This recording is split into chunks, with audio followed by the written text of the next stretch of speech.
Hey you guys, my name is Brittany, and for those of you who don't know, I own a leopard gecko. His name is Cosmo. He's about 2 years old, and I got him from a good friend of mine. Her name is Katerina, and she owns her own reptile sanctuary. So in this video, I just wanted to talk to you guys about how to care for insects, and hopefully I'll be able to catch them because I just had a couple babies and they're really cute. Actually, I have a lot of like hundreds of mealworm babies. So yeah, I'll go through the process with the whole process of it. And I just want to let you know that I'm not a professional and I am just an average reptile owner. So I'm just telling you how I'm doing things and what works best for me. So let's get started. So if you want to raise your own worms, or even, I don't have dubia roaches, but dubias, crickets, I do have mealworms, superworms, and waxworms, and those are for treats only. They have too much fat, that's why. So it's basically like eating, for us, fast food or something with a high fat content. Anyways, let me get started. So you can find this anywhere. You can grow this. I grew this. You can find bell peppers or grow bell peppers, apples, cucumbers, and I actually just ran out of bell peppers from my bell pepper plant. But you can buy them at the store. They're kind of expensive. I just buy cucumbers and I buy apples. And that does the trick for feeding. And I only have to feed my insects every 2 to 3 days, which is nice. You can just toss them in there. There's not much care. The only problem is that you don't have to get used to it. But, I mean, you're going to have to get used to it, but you don't have to enjoy it. I enjoy it. I like the process and I like the science of it, and my daughter loves it too, and she helps me. But you can use tongs. Sometimes I don't use tongs. Superworms, I always use tongs because they bite, and I do not want to get bitten by one of those. But yeah, so I'm going to introduce you to some of my worm collections. Okay. So this right here is waxworms. I've just put a whole bunch of honey in this and oats. These are actually my babies, but they're too tiny to, I don't know, can you? I don't think you can. They're too tiny to see right now. But I just put a whole bunch of honey in it, and that's what they eat. They eat honey, and that's my treats for my leopard gecko Cosmo. This is their adult cage. This is what, after they lay their cocoons, I transfer them into this bin right here. I don't know if there might be moths in here, but yep, there's a moth. It's right in there. I don't know if you can see that or not. It's right there. He's probably laying his eggs. Those are cocoons.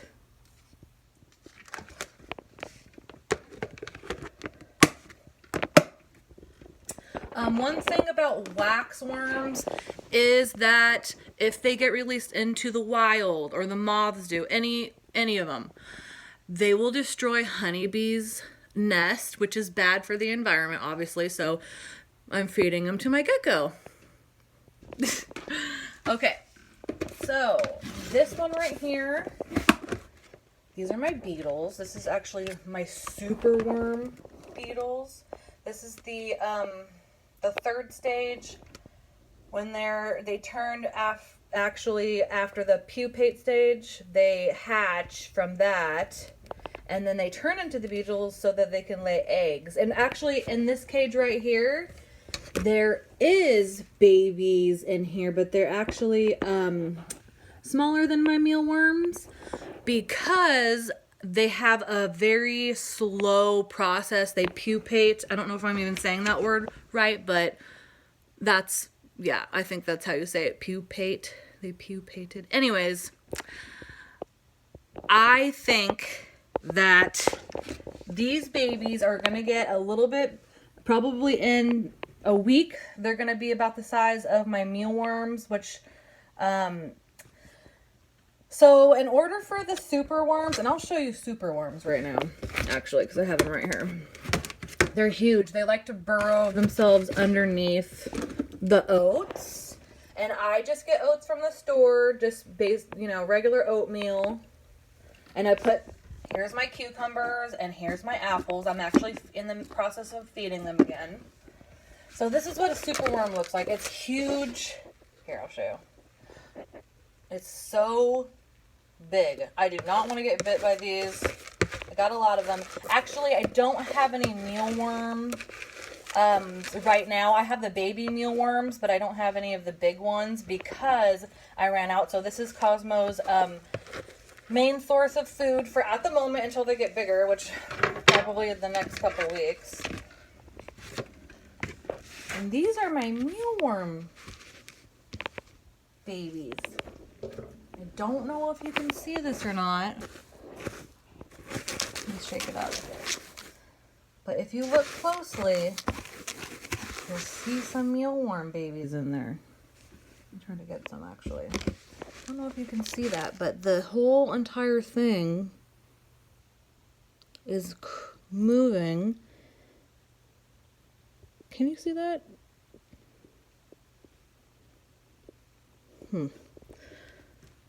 Anyways, they're super cute, and like I said, I like the process, so I'm feeding them right now. And compare that, if you can see it. I'm not too sure if you can or not, but I'll get one of these. That's a superworm right there.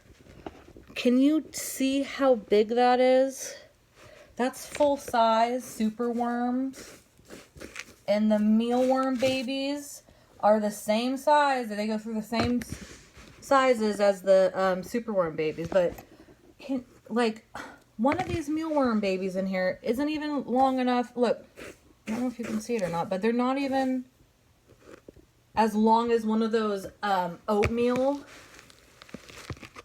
flakes, like this one right here. They're not even, here, let me just pull one up real quick.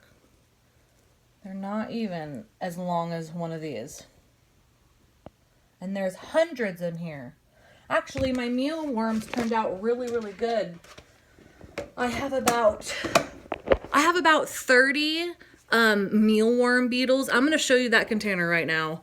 And mealworms, they don't need to be put away, and they can just pupate right in their container. But superworms are a little bit different because they have to be in their own individual container in the dark without any food. So it's a little bit more of a process. That's why I had more beetles for superworm or for mealworms rather than superworms. But yeah, I have about probably, 30 mealworm beetles and about 8 superworm beetles. But I'll show you what the pupate stage looks like. This is the superworm pupate stage. See, they're all singular. I spaced them out. I don't know if you can see that. I'm so sorry. I spaced them out, individual containers. Here we go. I'll open one up. I just put a superworm in each individual container, close them off, and it takes them, I'm not even joking, like a week or two to pupate. And my mealworms, I'm telling you, like overnight, I'll get like 3 to 5 in my container, which is about to be more because when my mealworm babies grow up, I'll have a lot of mealworms. So that's good because I don't want to pay for food anymore. It's so easy to breed, you guys. This is how you do it. Okay? So, I showed you that. Oh yeah, I need to show you the pupae, which is in this container, and I'll even show you the beetle sizes too. So, if you look here, there's a beetle right here. That's a mealworm beetle. Look, it's not even the size of my finger. It's very small. This is their pupate stage. after their worm stage, they turn into this, and then it turns from white to dark brown, and then the beetle like comes out. I think they either like break it apart or they eat it out or something. But yeah, and it just turns into a beetle. And I got a lot of mealworms in here. This is the superworm beetle. Huge. Oh my gosh, you guys. Look at this. It's bigger than my thumb. That's okay. Some people can do it, some people can't. That's the joys of just trying. Just try it out, see if you can do it, save some money. We're in a pandemic, okay? So that's, let's see here. Did I already mention all that? All right, well, that's my collection. I'm going to go ahead and feed him, but I'm going to pull Cosmo out so that you guys can see him. And I'll show you his cage and everything. I'm not sure how to turn the camera around. I've been trying to do it this whole time, but you know what? We're just going to go with the flow because that's what I like to do. So I'm going to pull him out real quick and I'll show you. Leopard geckos are a really good pet. They are very docile.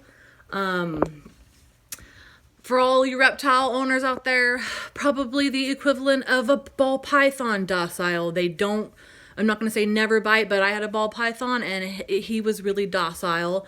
My leopard gecko has never bit me before. So, and he's really nice. He let me, when he had stuck shed in his eye from a bad shed, he let me put a Q-tip in his eye. He didn't even bite me, but he kind of wailed a little bit. He's kind of a whiny brat sometimes, and he is on a diet because he's a little bit overweight, and I'll show you what that looks like. And I'm hitting 12 minutes now, so I'll show you Cosmo and his cage, and then I'm gonna say goodbye, okay? This is Cosmo's cage. He's inside his hide right here. I don't know if you can see him or not. He has two hides, just in case this one, my light burnt out. I'm actually getting a deep heat projector from the UK, Arcadia, that's the brand, and it's really good. And if you read a little bit about it, it'll give you more of the science, but basically it like mimics the sun more than the other like ceramic emitters and just the normal basking lights. So it was only like $35, and I'm excited because he has an under the tank heater right now, but I want to see him more, and he likes to hide in his cave a lot. So I bought that, and I bought some slate rock for him to bask. I can't wait. I'll get a video of it for you guys. Okay. So here you go. This is Cosmo's cage. He's got his water dish. That's his toilet. He likes to go to the toilet in the log house right there. It's actually really cute. And that's one of the reasons why I like leopard geckos. That's his wet hide. Where am I pointing? Nope. This is his wet hide right here. Just some moss, peat moss, whatever kind of moss, sphagnum moss, and you just get it wet with a spray bottle for his shed. And when he is shedding, I can tell because his skin is darker, and I can put in some extra wet paper towels. That's important because you don't want him to have a bad shed. He can lose fingers, he can lose his tail, and I don't ever want that to happen. So you gotta read up. Gotta make sure you know what you're talking about, you know, and the knowledge in your head before you get a pet. If you want, and you're questioning leopard geckos, you can go on to YouTube, and the girl who helped me out the most was LG Talk, Leopard Gecko. She's from the UK. She is really, really knowledgeable. She has 4 leopard geckos and I believe 2 crested geckos. So I learned a lot from her. But yeah, it's pretty easy once you get to, you know, used to it. Okay. And she's also the one that taught me that Her geckos, they know it's her because she walks up to the cage and she makes a noise. So you'll see me going up to the cage and going, Cosmo. Yep. And that's basically it. And sometimes, like, he associates that noise with food, but like I said, he's never bitten me. He likes to just chill on me, and yeah, he's a cool little guy. Cosmo. Hey, buddy. Okay. Hey, bud. It's me. Okay, so what you're seeing, he's doing a little wag tail. He's like, who are you? Who is this? It's me. Hi, buddy. Come here. Hi, it's okay. It's just me. This is Cosmo. He's a very cute leopard gecko. He's he's a normal morph. That's what he is. But I just researched it. I don't actually know. But he does have a carrot tail. I'll show you. He'll climb on me. Oh, actually, you can see it there. Kind of. He has a carrot tail. So that means that he has a white tip and he has an orange base. And his body is actually yellow. He's really cute. Hey, buddy. What are you doing? Hi. Hey, bud.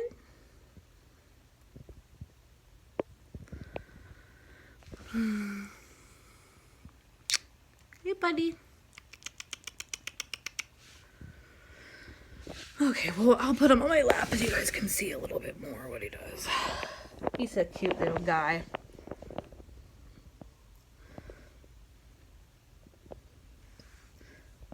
Hi. So he has these little things underneath his armpits and they're puffy. I don't know if you can see it or not, but they're not They're not air pockets. They're not calcium pockets. They are fat pockets, and that's how you know that they're overweight, but that's okay. I cut back his feeding, and that's okay. It has to be done so he can have a long life. So I feed him every 2 days, or rather maybe, Tuesday, Fridays. That's your feeding schedule. I don't know about once a week. I haven't gotten there yet because I know that he runs to the glass and he's super hungry. He wants food, but he can't have any. So sorry, buddy, you're on a diet. But anyway, so this is Cosmo. He's just a chill kind of guy. Very easy. They live 20 years, you guys. So if you're planning on getting a leopard gecko, just know that they live for 20 years. So, that's why I wanted one, because I like the longevity of his lifespan. It's 20 years. That's good. I like that. So, because my cat's 10 and yeah. But anyway, so I'm going to let you guys go. It's over my time limit. It's 18 minutes right now. Bye, Cosmo. Bye, guys. Oh, okay, he's saying bye.